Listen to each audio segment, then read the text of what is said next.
There are two constants in life, death and taxes, but there may be a third, and that's change. Change is always coming, and there are rare instances where it can be a good thing, but it raises more questions as well, and we'll tackle all of that in this video as we explore.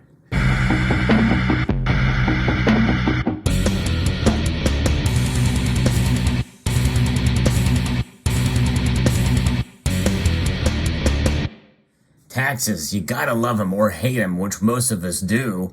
Constitutional Stacker made me aware of a new rule for online sales in 2023 for for the taxes. It's called the 1099K threshold, and there are some concerns over it. And to avoid further confusing taxpayers, the IRS has postponed implementing the new 1099K reporting threshold requirements for third-party payment organizations.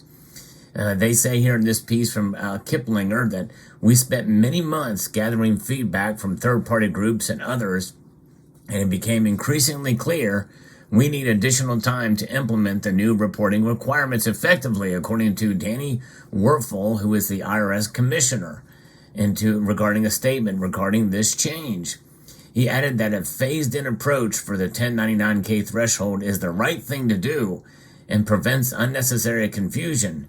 But what I want to know is, to what authority do they have to do this? Well, we'll get a sort of a clue in this here down the road here, and we'll see how this relates to stackers as well too, because I think it's very important for us to understand how this is going to affect every single one of us in this platform here. That when we trade our precious metals.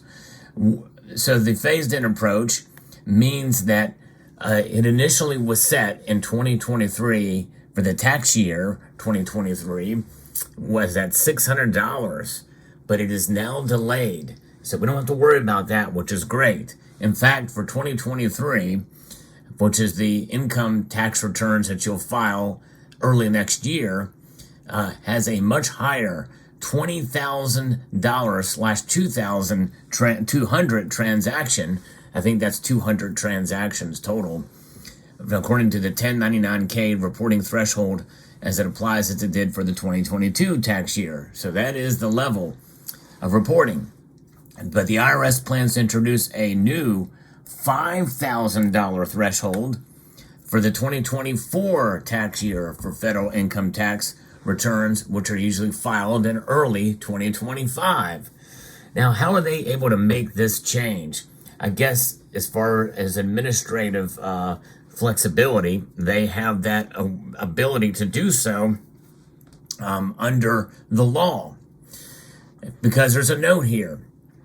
It's important to remember that these changes do not modify the tax law regarding income reporting. The IRS expects taxpayers to report all taxable income remains taxable regarding of whether a Form 1099K is issued. So in other words, you're still on the hook. You, as the taxpayer, are still on the hook for that's anything over $600, whether or not you get a form or not. So if there's an audit, they can go and try to get all of your records and make you pay for every transaction that is above $600. That's how they're able to get away with this. They're just not enforcing it on the front end unless you are audited. I still think it's horrible, and that we have to pay for every single transaction, because what happens if you loan somebody some money and then you for it to get paid back? Is that taxable too? Some say yes, some say no. It just depends. Or if you sell something on eBay and it's something that you paid money for, and what about that loss? How are you going to report the original cost purchase price if you don't have a receipt for it? Let's say it's something you bought 10 years ago and you're selling it on eBay, and you don't really make any money on it because you're taking a loss because it's now an old piece of equipment. Are you liable for that? Apparently so. And I think that's abhorrent. I really do. But nonetheless, at least there is a little bit of a buffer here that's good for precious metals enthusiasts and the traders if you utilize PayPal and the like. What I suggest you do is is use PayPal friends and family. I think you are exempt for that, even though they are pushing for you to give your information. And for tax ID, of course, I think with PayPal, you have to have an address in there. I don't think there's a way to sign up for PayPal other than that. My PayPal address actually doesn't have that, but they have said, I've got warnings on my PayPal account that says, if you do not provide your account information or your tax ID number or what have you, we're going to take out 24%. Now that is for goods, and services. If any transactions come in under goods and services, they'll automatically take it out. Now, who will get a 1099-K form in 2023? Previous reporting thresholds remain intact for 2023, so third-party payment apps and online marketplaces must issue 1099-K forms to individuals who, during 2023, received over $20,000 or have more than 200 transactions. It's important to note that the 1099-K reporting requirements is for payments for goods and services. So personal transactions like sharing the cost of a meal, ride, or giving a gift to celebrity to celebrate a birthday, for example, should not be reported on Form 1099-K. And this is good. This is why I always tell folks, if you do donate via PayPal, make sure it's friends and family, so there's no taxes that are withheld from this situation. The IRS says the casual sale of goods and services, including selling used personal items like clothing and furniture at a loss, could generate Form 1099-K for many people, even if the seller has no tax liability from those sales. So that is the nuance here, and I think that's abhorrent. We've already paid taxes on those things, sales taxes and the like. Our income is already taxed. We're taxed every which way but Sunday, and then some, and it's really unfortunate. But let's talk a little bit about these thresholds. So if you're selling precious metals and you're selling them at a loss or even a gain, you are still technically liable, and it's unfortunate. But at least for now, there's no reporting for this year unless you sell over 20,000. And next year, it's going to be 5,000, and that whether it be 1 or 200 transactions. Now, so for the 2024 tax year, the agency says it's planning a $5,000 1099-K reporting threshold. The IRS is setting this administratively, not through any action of Congress. The $5,000 number is seen as a phase-in, so implementing the $600 reporting threshold enacted in the American Rescue Plan. And so likely maybe the following years, it will move down to 2,500 and then 2,000 and then eventually get down to 600 in due course. And that's how they do it. It's like a frog being put into a pot. You know, turn that water up and it's comfortable and it's like, hey, we're out of the woods. I'm never going to sell $5,000 worth of stuff, or and what have you.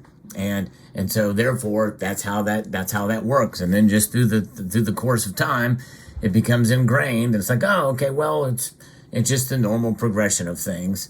But nonetheless, let's talk about taxation. I think about taxation and how we're punished with taxation in this country. And that's really what it is. It is punitive. The more money you make, the more you are taxed. And for many of us, we don't earn that much money. So it maybe won't apply to us. But in the end, it really does apply to us because that stuff trickles back down the pike. In other words, businesses, corporate taxes. There is really no such thing as a corporate tax. The individuals pay taxes, and usually it comes back to you.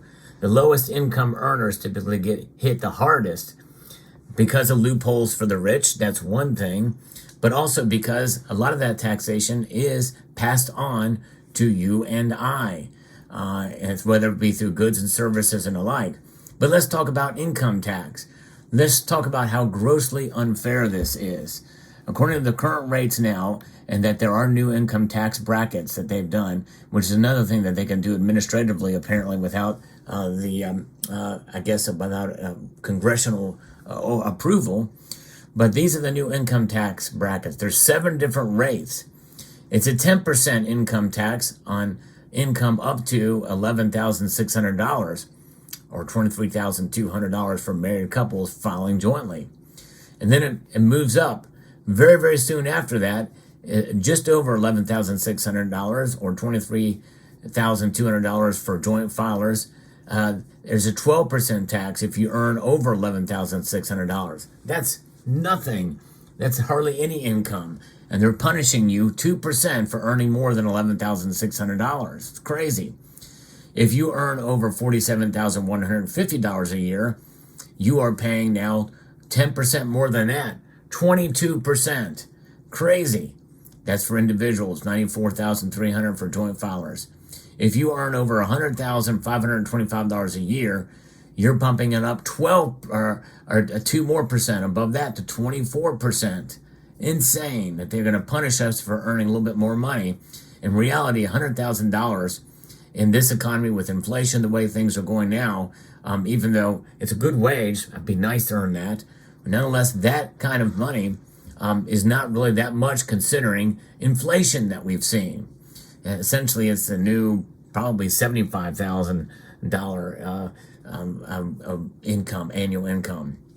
An annual income of $191,950, that is taxed almost 10% higher, 32%.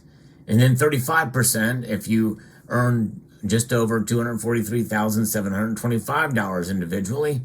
And if you earn over $609,000, they're charging you 37% in taxes.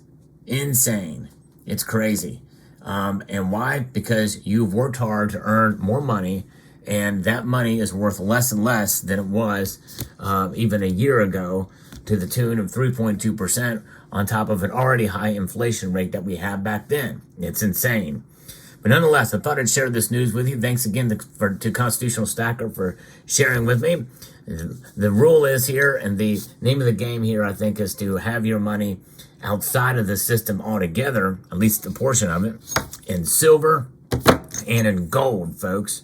I hope you found this video informative, insightful, and educational. I'd like to extend a multitude of gratitude to each and every one of you for taking the time to watch, and to encourage you to please rate, share, comment, and subscribe.